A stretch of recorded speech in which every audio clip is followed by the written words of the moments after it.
Among the less dispensable adjuncts of modern civilization to the average man is canned music, which attends him through all his waking hours and wherever he goes.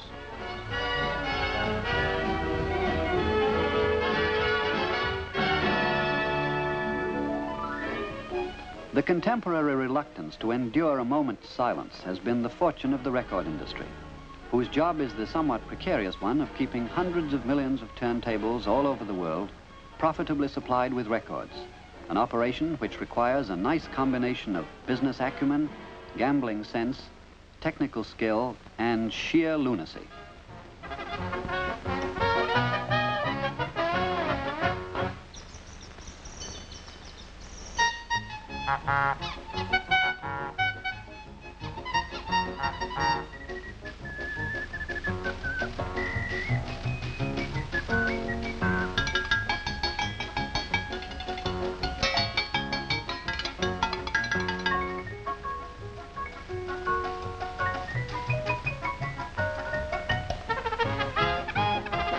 All right, cut. Cut. I heard a noise. That was us. Sounded like a cap pistol. Charlie, I told you to quit chewing that gum. All right, boys, we'll do another one. Quiet. Stand by. Roll 'em.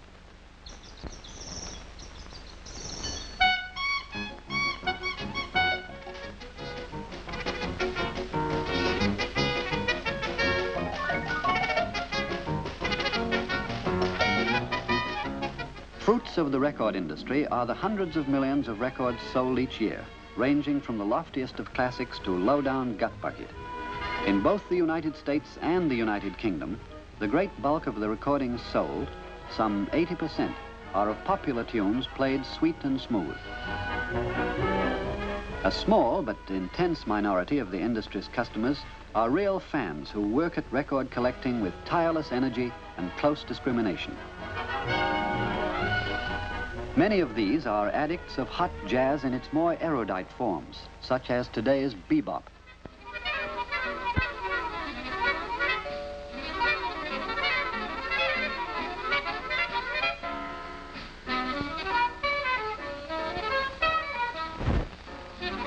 Members of this consecrated band are apt to spend much of their time shuffling through second-hand shops in search of rare records.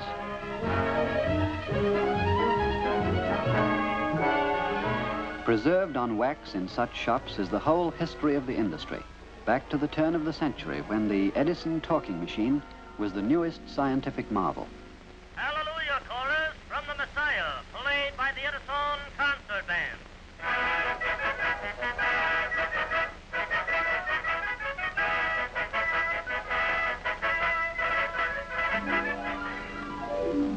Turning from the cylindrical record to the disc, the gramophone company in Britain and Victor and Columbia in the United States began to prosper. The gramophone became an industry rather than a curiosity. To a famous trademark used by both companies, Gramophone and Victor rallied an impressive lineup of concert and opera stars. Soon, Enrico Caruso and John McCormack were fixtures in millions of homes.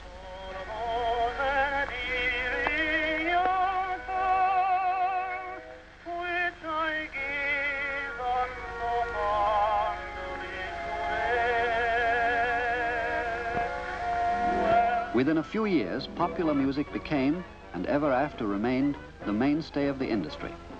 In return, records helped to build the fame of outfits like the Dixieland Jazz Band.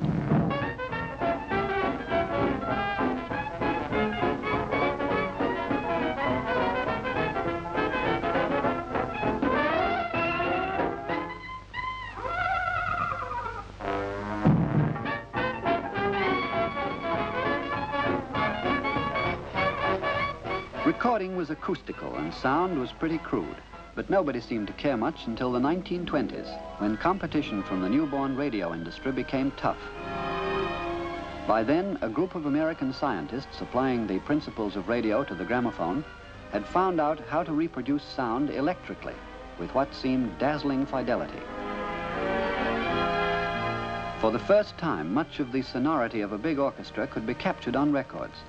And as the industry hastened to change over, Paul Whiteman became the band leader-elect of the 1920s in the United States.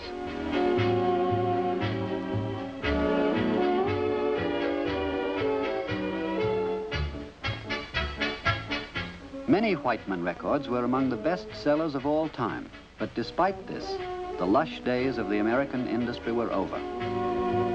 Business, which had gradually been dropping off since 1921, came up against the Great Depression and collapsed entirely.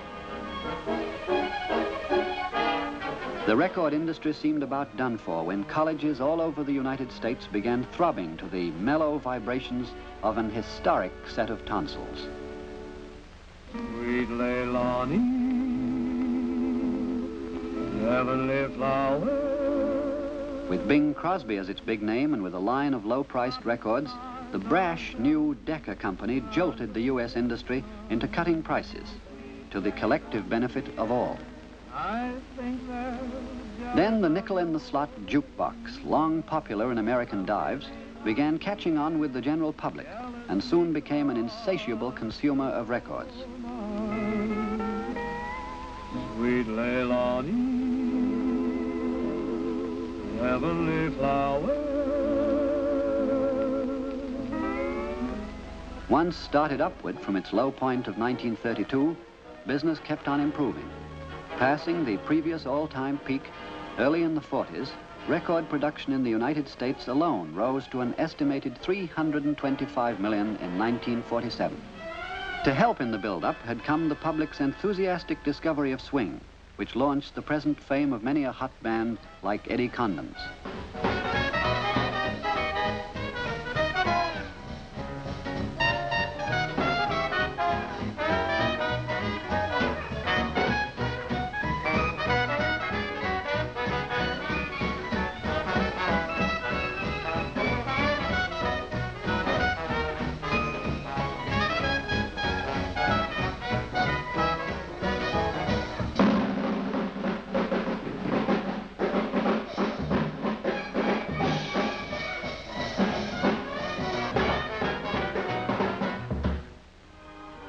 By the 40s, classical recordings, which had accounted for a relatively small part of sales, had in many cases climbed up into the bestseller brackets as the public got acquainted with great music via the radio. The records of so aristocratic and serious an artist as Jascha Heifetz sold by the millions.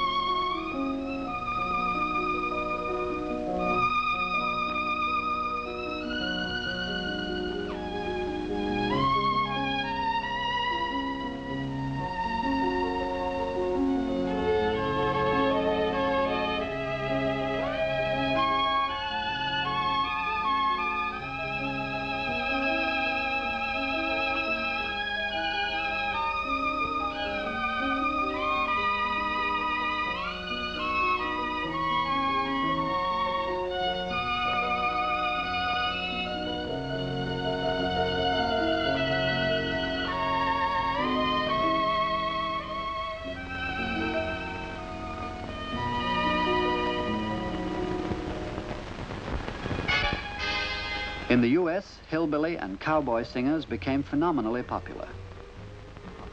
More than 7 million recordings by Eddie Arnold alone were sold in 5 years.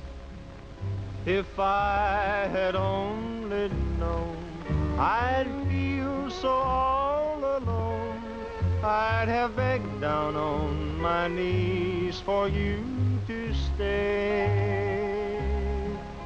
The gates to paradise swung closed before my eyes when the echo of your footsteps died away. Riding high with the industry in the U.S. were radio's disc jockeys, such as Martin Block, who drew down huge salaries for interspersing recorded selections with light chatter. And now, ladies and gentlemen, over WNEW New York, from your make-believe ballroom, we go to stage 2 for the sweetest music this side of heaven. That means Guy Lombardo and the Royal Canadians. Guy and the orchestra doing a number they first introduced, titled Everywhere You Go.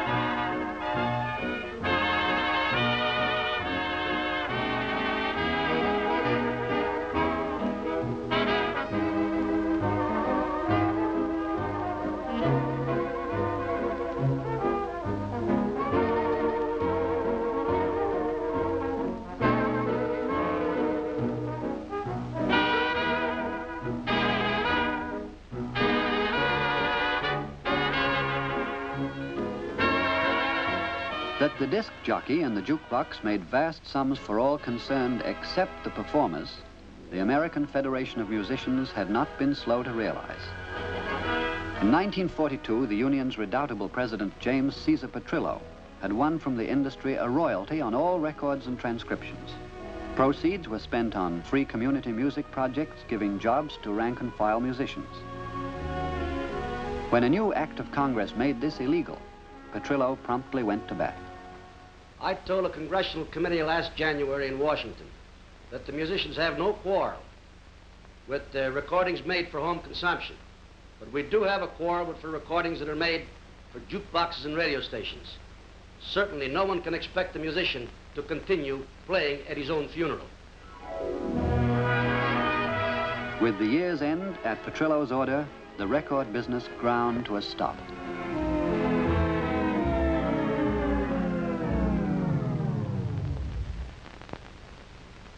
For over 11 months, every major recording studio in the United States was closed down, while the industry struggled along on its backlog of masters. During this period, British record companies made great strides in the U.S. market, for the recording methods which had been developed in England were resulting in a product regarded as greatly superior by many American collectors, particularly those interested in classical music. A number of distinguished British artists, such as Maura Limpany, were first introduced to the American public by way of recordings which earned them quick favor and a wide following across the Atlantic.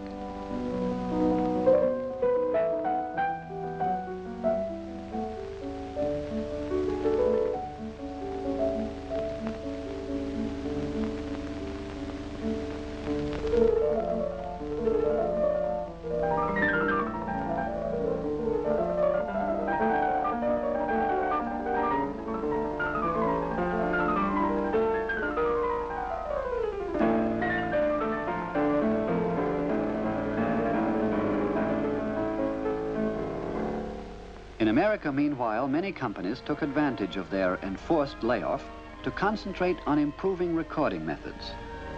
Among these was Columbia, in whose laboratories Dr. Peter Goldmark of CBS and his colleagues were in the final stages of a project on which they had long been secretly working. Toward the end of 1948, the record companies and the union came to terms. The settlement was celebrated with the making of a unique record by an eminent, if unrehearsed, chorus, which included Fran Warren and Perry Como, Lawrence Tibbett, and his Metropolitan Opera colleagues Marilyn Cotlow, Jan Pierce, and Thomas Haywood.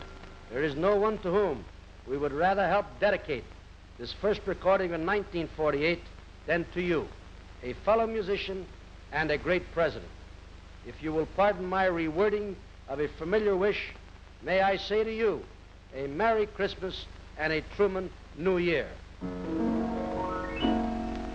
I'm just wild about Harry, and Harry's wild about me. The heavenly blisses of his kisses fill me with ecstasy.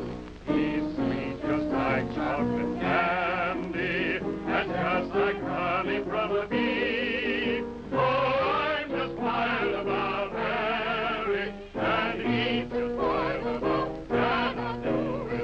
he's just wild about me. To the industry, the future beckoned with promise. American manufacturers, looking forward to taking up where they had left off, bustled into production. Business in the retail stores started out briskly. Columbia had successfully unwrapped its project, a long playing record with over 20 minutes of music to the side, the first major technical advance in the industry since the start of electrical recording. Then RCA Victor cut loose with a revolution of its own, a new slow-speed record which, like Columbia's, was a striking improvement in tone quality over anything available earlier. But to play both types as well as the old-style record would require 3 different turntable speeds. As record fans stopped buying to look around and make up their minds, panicky dealers began unloading their standard speed albums, despite the industry's promise that these would not become obsolete. But with prices coming down and the quality of recording going up, the general public stands to gain eventually whatever happens within the industry. And no matter how the war of the turntables may go, the public can always be depended upon to respond to one simple formula, the ever magical combination of a good tune and a good performer on a good record.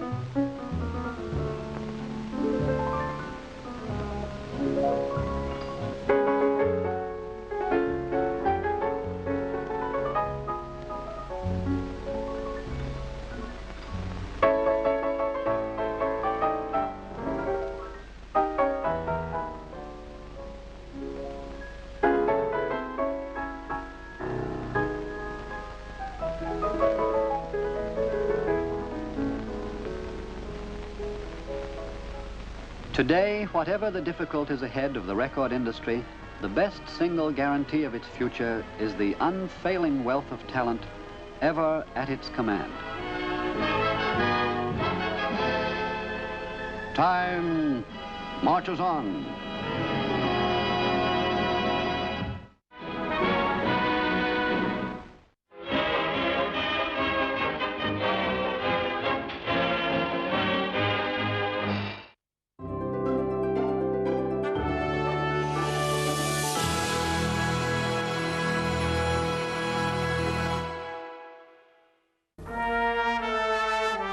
Thank you for supporting film history by watching Talking Pictures TV.